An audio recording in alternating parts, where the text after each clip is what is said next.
Assalamualaikum warahmatullahi wabarakatuh. Jumpa lagi dengan saya Ahmad Solihin.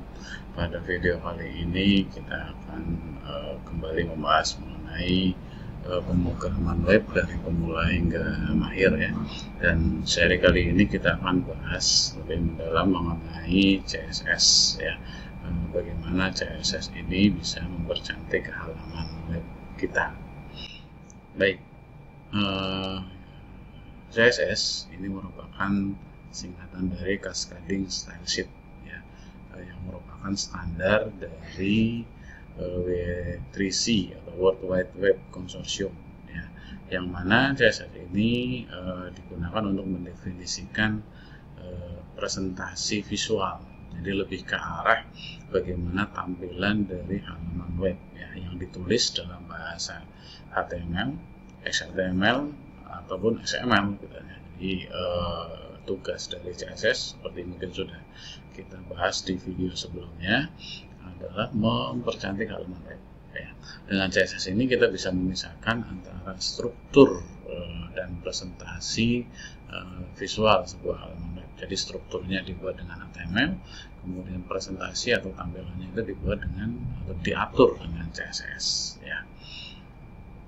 Nah, penggunaan CSS ya secara lebih mendalam lagi ada 6 ya, yang pokok ya. Yang pertama adalah mengatur layout. Ini yang paling sering dipakai atau digunakan ya, pengaturan layout. Kemudian yang kedua adalah mengatur colors atau warna. Yang ketiga adalah mengatur jenis teks dan juga tampilan dari teks ya, misalnya warna teks ya, besar kecilnya teks ya, penampilan teks dan sebagainya. Ya, yang keempat adalah mengatur background ya, latar belakang, baik itu latar belakang berupa warna maupun berupa image atau gambar ya. Dan yang kelima adalah mengatur border atau mengatur tepi dari satu objek ya. Yang terakhir adalah floats ya. Floats ini lebih ke arah bagaimana kaitannya dengan layout ya. Jadi posisi-posisi dari objek di dalam halaman web itu bisa diatur sedemikian rupa menggunakan konsep floats ini ya. Mungkin nanti di saat contoh kita akan bahas beberapa fitur dari penggunaan CSS ini. Yang selain ini sebenarnya untuk yang saat ini CSS versi 3 yang kita kenal ya, yang versi terakhir itu mengenal beberapa penggunaan yang lain ya, seperti kita mau mengatur responsive page gitu kan ya, kita bisa mengatur ada media query, kita juga bisa mengatur bagaimana web font dan sebagainya ya. Oke, baik. Namun kita akan coba di video ini kita bahas yang hal-hal yang mendasar dulu ya, agar konsep dasarnya itu bisa dikuasai dulu sebelum kita melangkah atau belajar sesuatu yang mungkin lebih advance atau lebih mahir ya.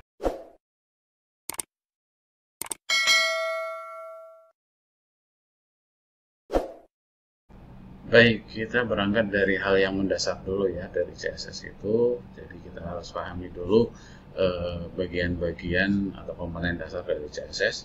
Yang pertama adalah selektor ya. Selektor ini biasanya bisa berupa tag, bisa berupa ID, bisa berupa kelas dari HTML ya. Selektor ini akan menentukan ibaratnya objek mana atau elemen mana yang akan diatur oleh CSS gitu ya. Itu bisa tadi ya, menggunakan tag, menggunakan ID atau menggunakan kelas, itu yang basicnya. Kemudian bagian yang kedua dari perintah CSS adalah deklarasi ya. Jadi deklarasi itu yang menentukan penampilan dari suatu objek tertentu itu bagaimana gitu kan ya. Nah, di dalam setiap deklarasi ini nanti dipisahkan dengan titik koma ya, atau perintah lah namanya. Setiap perintah itu ditetapkan dengan atau dipisahkan dengan titik koma. Yang selanjutnya setiap perintah itu terdiri dari dua bagian. Ya, yang pertama adalah properties, yang kedua adalah value. Ya, properti ini mengatur apa properti atau atribut apa yang diatur, kemudian value itu adalah nilainya seperti apa. Misalnya contoh di layar di sini adalah color sama dengan atau titik 2 blue, yaitu artinya nanti H1 atau heading 1 itu akan berwarna biru ya secara warnanya. Kemudian font size-nya adalah 12 pixel, itu artinya nanti H1 yang akan berukuran sebesar 12 pixel ya. Jadi itu yang harus kita pahami dulu mengenai perintah atau susunan dasar dari perintah CSS ya. Baik, tadi sudah disebut bahwa selektor dari CSS itu bisa yang utama ada 3 ya, yaitu tag, ID, dan juga kelas ya. Tag ini mewakili tag dari HTML. Jadi setiap tag HTML kita bisa jadikan itu selektor. Misalnya contoh di sini ada P, ya itu berarti nanti seluruh paragraf itu adalah teks lainnya adalah justify ya. Kemudian warnanya adalah biru, warnanya adalah biru. Kemudian yang kedua adalah model ID ya. Jadi setiap objek di dalam HTML itu kita bisa kasih ID ya. Nah, kalau kita mau pakai model ID maka di situ dengan tanda crash ya, ditandai depannya adalah tanda crash. Kemudian artinya seluruh normalnya ya atau idealnya ID itu sifatnya unik. Jadi di dalam satu halaman itu ID-nya yang header itu cuma satu ya. Nah, beda dengan kelas. Kelas itu ditandai dengan tanda titik di sini. Ya, ditandai dengan tanda titik di sana itu berarti merupakan kelas. Jadi titik judul itu artinya kelas ya. Nah, kelas ini bisa dikenai di beberapa objek sekaligus ya. Itu aturan umumnya gitu ya. Kalau kita mau pakai kelas maka kita bisa terapkan atau apply di beberapa objek sekaligus. Misalnya kelas ini mau kita terapkan di objek P, kelas ini mau diterapkan di objek H1 misalnya, itu bisa dilakukan dan seterusnya ya. Baik, nah selain selektor dasar tadi itu juga kita bisa menggunakan beberapa rules atau aturan tambahan, atau di sini salah satunya adalah relasi antar selektor ya. Misalnya yang pertama adalah turunan. Jadi katakanlah E sama F ini adalah selektor ya. Nah, selektor artinya apa? Kalau misalnya kita tuliskan seperti ini E, F gitu ya. Selektor F ini merupakan bagian dari E secara struktural. Jadi misalnya kalau kita mau mengatur paragraf yang ada di dalam misalnya header ya, misalnya kita tag header itu di dalamnya ada paragraf, maka kita bisa atur dengan header spasi P misalnya ya. Oke, kemudian yang kedua adalah anak atau child ya. Child ini mirip seperti turunan tadi, hanya ditandai dengan tanda lebih dari ya, F ya. Selektor F ini merupakan anak ya, secara hierarki dari E ya, anaknya gitu ya. Misalnya kalau yang hierarki itu kayak table ya, table TRTD gitu ya, itu biasanya menggunakan seperti ini, jadi anak ya. Kalau F ini belum tentu itu secara hierarki itu berhubungan kalau misalnya itu turunan. Kemudian ada saudara sedekat atau sibling ya, ditandai dengan tanda plus ya. Selektor F ini merupakan selektor yang secara struktural satu parent dengan E. Jadi dia akan mencari selektor F yang secara struktural satu tingkat ya dengan E. Atau saudara umum, general sibling ya.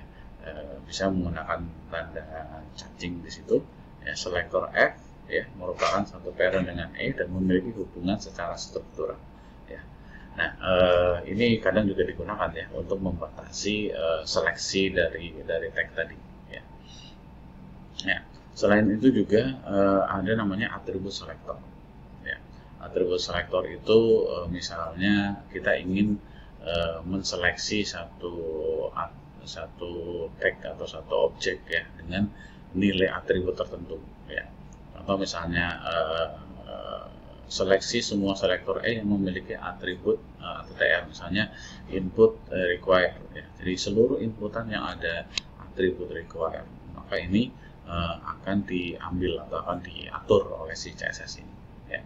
Bisa juga dengan value gitu ya. Jadi E atau TR sama dengan val gitu, itu artinya nanti misalnya contoh input tipe checkbox, berarti inputan yang tipenya checkbox saja itu akan diatur oleh CSS ini. Atau yang di sini ada tanda vertical bar sama dengan, itu juga boleh ya. Ini artinya apa? Seleksi semua selektor E yang memiliki atribut ATTR dan value sama atau diawali dengan val. Jadi ini kayak start with lah gitu ya.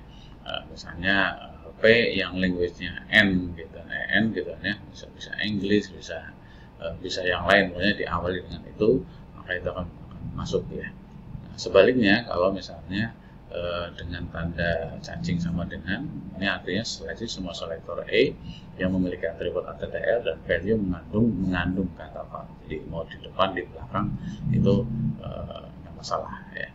Jadi ini beberapa variasi dari selektor yang kita bisa pakai di CSS ya. Ini juga sama ya, ada beberapa variasi yang lain, ada tanda bintang sama dengan, ada tanda dolar sama dengan, ada tanda pangkat sama dengan, dan seterusnya, yang ini tentunya bisa kita gunakan ya. Nah, ini ada beberapa selektor browser support gitu ya, yang mana rata-rata sih browser zaman sekarang udah support semua perintah CSS tadi. Jadi jangan khawatir gitu ya. Ini masih masalah di Internet Explorer versi 6 yang saya yakin sekarang sudah tidak ada yang pakai ya. Ini zamannya Windows XP dulu gitu. Oke, kemudian ada namanya CSS Studio Class. Ini juga selektor spesial juga gitu ya. Ditandai dengan tanda titik 2. Misalnya ada link, ada visited, ada hover, ada update, fokus ya. Ini yang tidak bold ini yang sudah ada sejak CSS yang lama ya. Sedangkan yang bold ini yang baru di CSS 3 nih. Ya, titik 2 enable, titik 2 disable, titik 2 check, dan seterusnya. Ya. Ini mengatur satu event dari satu objek. Misalnya kita punya link gitu ya, pada saat mouse over ya, linknya di atas atau kursornya ada di atas link itu ya, kita bisa misalnya warnanya berubah, maka kita bisa atur ya dengan cara hover ya, titik 2 hover ya. Ada di contoh, kita akan coba ya. Oke, kemudian nah ini keunggulan dari CSS 3 yang terkini ya, yang terbaru gitu ya, itu adalah bagian dari teknologi HTML5, sehingga fitur-fiturnya sudah sangat baik sekali gitu ya, sesuai terkini lah gitu, up to date lah gitu ya, yang lebih cepat, kemudian tidak selalu bergantung pada JavaScript. Jadi untuk tampilan itu lebih fleksibel dan juga lebih cepat ya, karena memang tidak memerlukan library JavaScript tambahan ya. Kayak tadi ya, saya membuat border, membuat layout, itu cukup dengan CSS saja gitu ya. Kemudian mempermudah pengelolaan situs ya. Maka salah satunya adalah, misalnya kita sering temukan di dalam CMS itu ada themes ya. Themes itu rata-rata basisnya adalah CSS ya.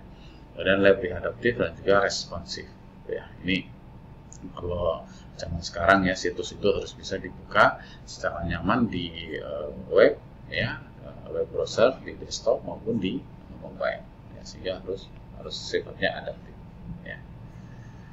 Oke, kemudian ada beberapa perintah yang baru di CSS 3 ya, selain tadi sudah disebutkan di awal, yaitu ada media queries, ada CSS exclusion, ada float tadi, ada black box ya, ada grid layout, ada multi column layout dan sebagainya ya. Nanti mudah-mudahan suatu saat kita bahas lebih mendetail, tapi di video ini sekali lagi kita akan coba bahas dari sisi basicnya dulu ya. Oke, kemudian kompatibilitas browser ini juga harus kita aware juga ya, kita perhatikan ya pada saat kita desain tampilan satu halaman website.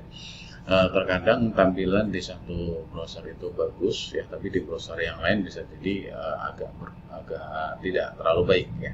Nah, itu karena memang kadang interpretasi dari setiap browser terhadap perintah CSS bisa berbeda-beda. Ya, secara umum itu ada dua jenis browser. Ada yang browser Mozilla Firefox ya, ini punya standar sendiri. Ada browser yang memiliki standar WebKit based browser ya.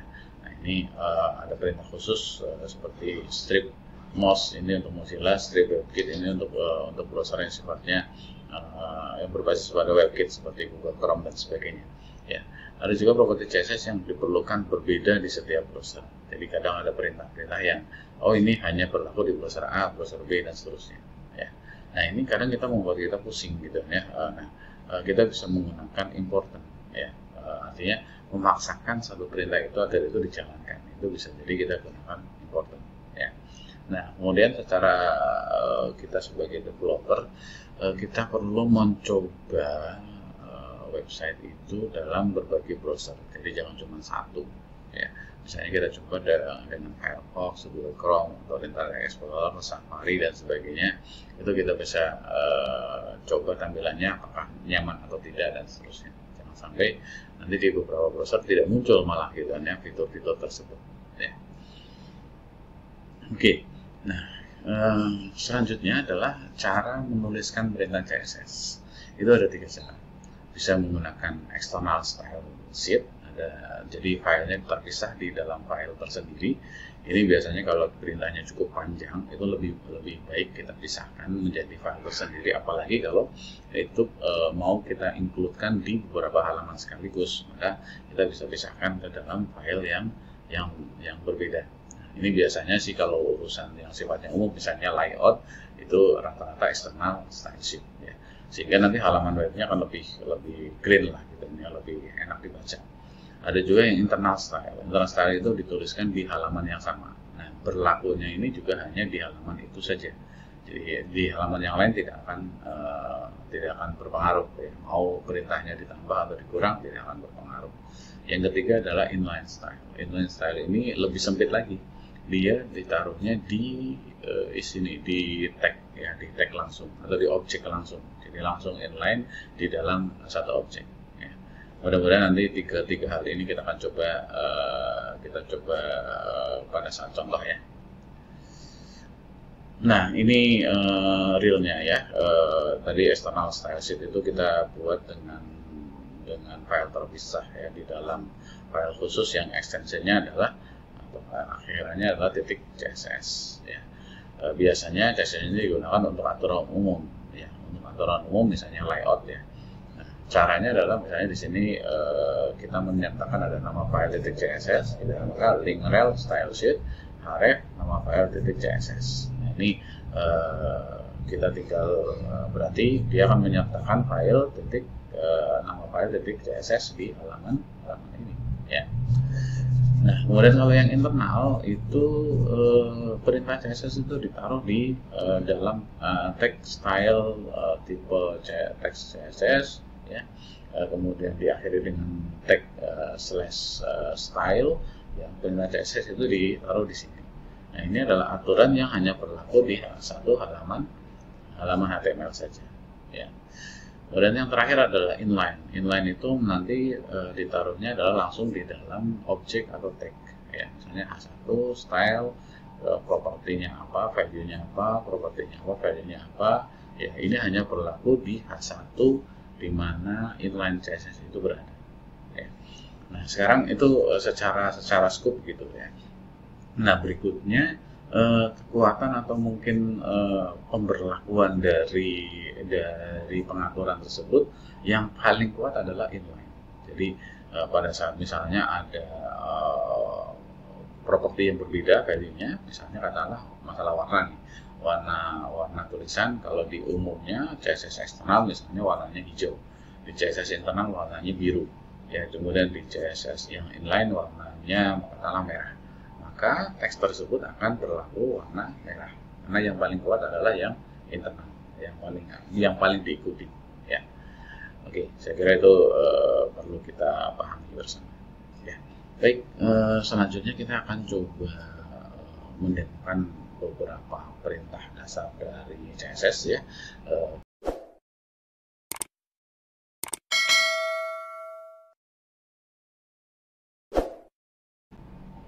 Oke, baik, kita akan buka editor yang kita pakai. Kebetulan saya menggunakan editor Visual Studio Code, gitu, ya.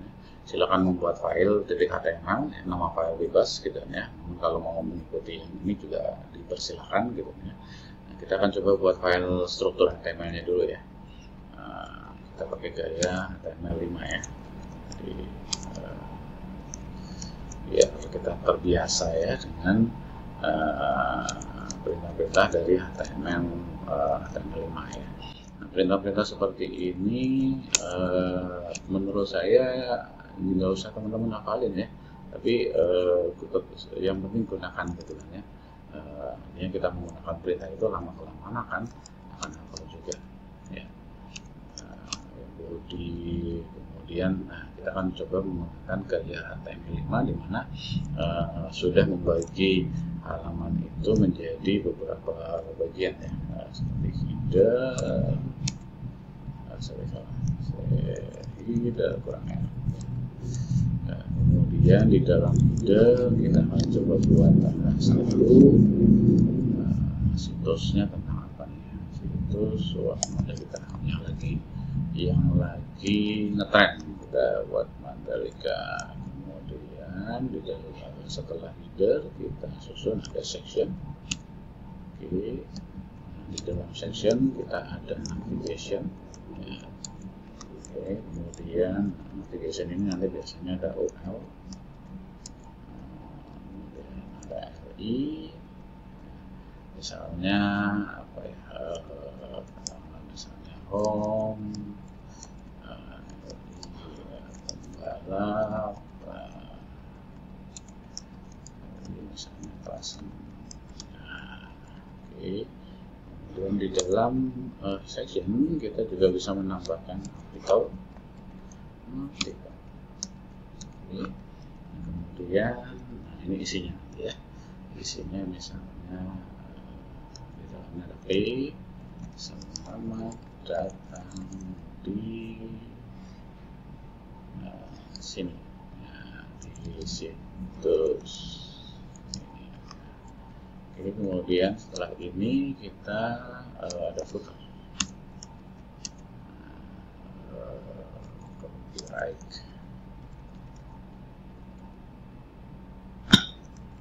dan copy 2022. Oke, baik, ini struktur basic dari HTML ya. Ada headernya, ada navigasinya. Yang navigasi kebetulan kita taruh bukan di header ya, kita taruhnya di dalam section gitu ya.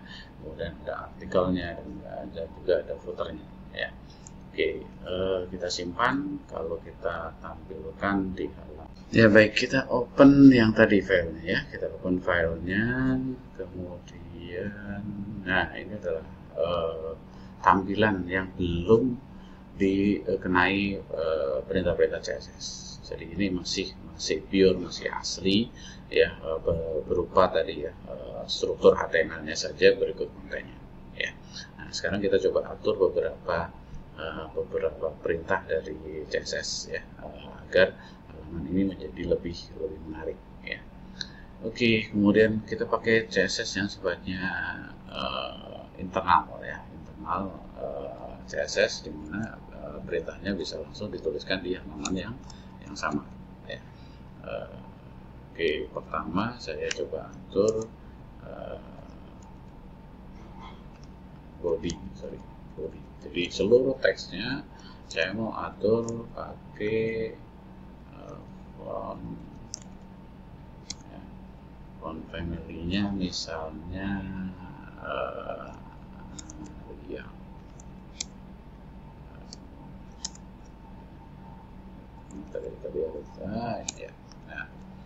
Ya, ini font family ini adalah properti dari CSS untuk mengatur jenis dari teksnya. Jadi nanti kalau ketemu body, seluruh body halaman ini nanti font family-nya adalah Arial, Helvetica, Sans Serif ya. Jadi ini opsi. Jadi kalau Arial nggak ada, Helvetica, kalau nggak ada ya Sans Serif ya. Oke, kita lihat. Nah, sekarang seluruh teks di halaman ini akan berubah menjadi Arial ya. Seluruh teksnya akan berubah menjadi Arial. Oke. Nah, kemudian berikutnya saya mau atur bagian header misalnya ya. Ini ingat, ini adalah selektor menggunakan tag ya, tag selektor. Kemudian header itu saya mau atur dengan background color ya, background color misalnya saya mau atur dengan warna biru ya. Kemudian color atau warna teks ya. Oke, nanti ini dulu efeknya seperti apa. Nah, Kemudian saya mau height-nya, ya. Jadi tingginya berapa ya, tingginya misalnya 300 px. Nanti header itu biasanya kan agak lebar ya, wah terlalu lebar ya, terlalu lebar. Kita coba turunkan menjadi 150 separuhnya. Oke, nah, kurang lebih seperti ini ya. Oke, lanjut ya. Itu sudah. Berikutnya kita atur warna dari tulisannya ya. Misalnya saya mau kasih warna white saja ya. Oke, lalu kita atur padding. Padding itu adalah jarak tulisan dengan tepi dari boxnya, dari area tulisannya. Katakanlah misalnya 15 px ya. Kemudian align teksnya, teks align-nya ini adalah perataan dari teks ya. Kita bisa pakai justify, left, right ya, atau center ya. Oke, kita coba tampilannya apakah sudah berubah ya. Nah, di sini tulisan Mandalikanya sudah berada di tengah ya, dan warna putih ya. Oke, saya kira sudah jelas ya efeknya seperti apa. Kita coba atur yang lain ya. Nah, misalnya untuk bagian dari nav ya. Nah, saya mau atur background colornya berbeda lagi, bukan blue tapi kita coba yang aqua. Oke, nanti otomatis di sini dia akan berwarna biru ya. Bagaimana kemudian isinya sekalian ya, isi dan footer ya. Isi itu tadi kita adalah artikel ya, artikel background color. Sebenarnya nggak usah ya, kalau misalnya background colornya mau putih sebenarnya nggak usah ya, tapi apa, kemudian kita jangan putih ya biar ada perbedaan. Kita buat misalnya yang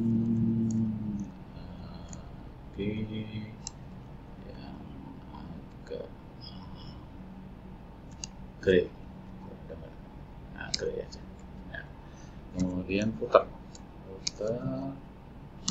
kita coba atur background colornya adalah brown ya. Oke, dia berwarna-warni ya. Nah, kemudian kita coba atur bagian-bagian itu sekarang penampilannya agar nanti ini kan menu ya, menu kita atur sebelah kiri, kemudian ini coba kita atur sebelah tengah ya, area yang luas, kemudian footernya nanti tetap di bagian bawah. Oke, baik, kita mulai dari mana dulu ya? Oke, kita atur navigasi dulu. Navigasi ini kalau kita lihat strukturnya di sini kan ada section, dalam section ada nav, ada artikel. Navigasi ini mau kita taruh sebelah kiri ya, maka ada perintah namanya float left ya. Ini akan mengatur navigasi sebelah kiri ya, tapi lebarnya kita coba atur ya, widthnya kita atur 30% ya. Bermain dengan persen itu banyak kelebihan, nanti akan selalu menyesuaikan dengan layar ya. Ya kita coba ya, apakah sudah ada. Nah, sekarang si nav ini berada di sebelah kiri ya. Nav ini berada di sebelah kiri dengan luasnya adalah 30% dari halaman. Kalau halaman ini kita kecilin ya, maka nanti ini akan menyesuaikan. Oke, kemudian sekarang ini selamat datang ini, atau ini dulu deh ya, kita urusin ini. Navigasi itu kan biasanya berupa link ya, berupa link. Kita coba tambahkan link, mudah-mudahan masih ingat bagaimana menambahkan link di situ. Kita bisa pakai href ya, karena belum ada apa-apanya kita kosongin aja. Oke, saya akan copy paste yang mempercepat.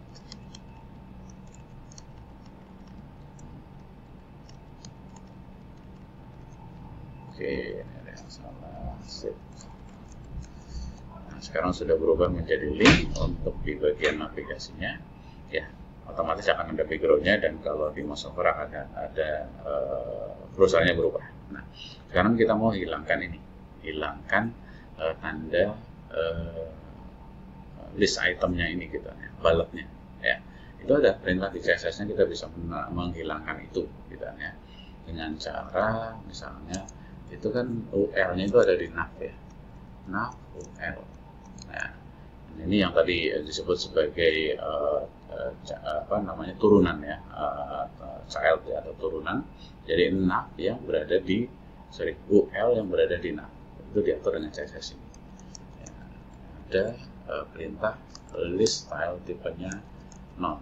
Nah, non ini nanti akan mengakibatkan tidak menggunakan list stylenya ya, hilangnya. Oke, saya kira itu. Kemudian sementara sudah dulu, kita coba atur yang bagian footer dan juga bagian sebelah kanan di sini ya, artikel ya. Nah, artikel ini kita coba tambahkan plot. Nah, ini di sebelah kanan ya, plot left misalnya, efeknya coba kita lihat. Nah, plot left itu akan berefek dia berada di left, cuman kita atur width-nya 70% ya, sehingga nanti si footernya itu akan turun ke bawah ya, akan turun ke bawah.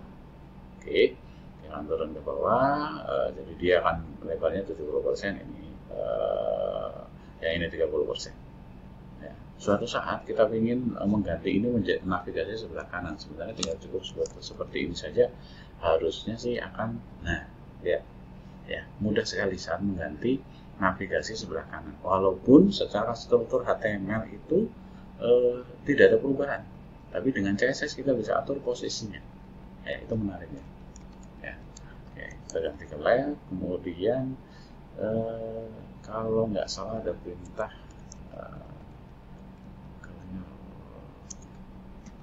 coba oke, salah bukan di sini, kita coba ditaruh di sini ya, ini maksudnya. Jadi kita mau membuat si footer ini ada di bagian bawah, maka kita bisa tambahkan clear board. Jadi si artikel sama nav ini kan ditampilkan secara berurutan ke kanan ya, sesuai dengan persentase ini. Nah, kemudian si footer ini kita taruh di selalu enter ya, selalu bagian bawah ya. Kita bisa tambahkan padding untuk biar tulisannya lebih teks. Kemudian teks align ya, teks align center, colornya misalnya white, yellow ya. Nah, kita coba dari yang lain. Oke, ya akan seperti ini ya. Selama datangnya ini juga ada. Kemudian kita atur apa lagi ya? Kita coba atur sekarang tulisan ya, tulisan di bagian ini ya, bagian ini. Ini terlalu mepet ya, kita bisa atur dengan padding, betul sekali ya. Dengan padding kita bisa atur misalnya 10 px. Kita refresh. Oke, wah ini salah ya, yang diatur paddingnya bukan artikelnya ya, tapi p nya.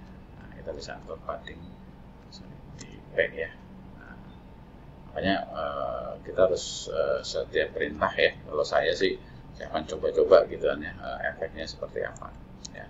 Kita coba atur artikel tapi untuk yang P ya, jadi P yang di dalam artikel ya. Kita atur sekarang paddingnya 10 teks, jadi tidak mempengaruhi si area dari artikel. Oke, nah sudah. Ya, selanjutnya kita coba atur ini bagian ini ya, bagian menu gitu ya. Bagian menu ini kita bisa atur misalnya mouse over berubah. Nah, ini untuk mendemokan dari perintah CSS yang sifatnya selektor yang spesial tadi ya. Nah, kita coba atur nav UL. Nah, ini nav UL ini kan mengatur UL-nya ya. Kemudian kita coba nav tapi yang bukan UL ya, A-nya. Ya. A-nya itu tampilan link di dalam nav. Ya, link di dalam nav misalnya kita atur colornya deh. Ya, colornya kita bukan pakai itu tapi pakai black misalnya. Ya. Oke, ya kita coba atur. Nah, jadi nggak warna biru lagi, ya, warna hitam. Nah, kemudian tapi pada saat mouse over misalnya itu akan menjadi warna merah misalnya. Ya, itu kita bisa pakai nav over. Itu akan menjadi colornya misalnya red. Oke, kita red. Iya, nah, saat mouse over ini warnanya menjadi merah untuk menu yang bagian ini ya. Nah, garis bawahnya mau kita hilangkan juga boleh gitu kan ya sebenarnya gitu. Misalnya text decoration misalnya ya. Decoration underline atau non. Nah, berarti tidak ada, hilang. Jadi text decorationnya hilang. Jadi pada saat di mouse over hilang tuh garis bawahnya. Ya, kita mau buat lebih besar pun ekstrimnya begitu ya. Text size atau font size ya. Font size.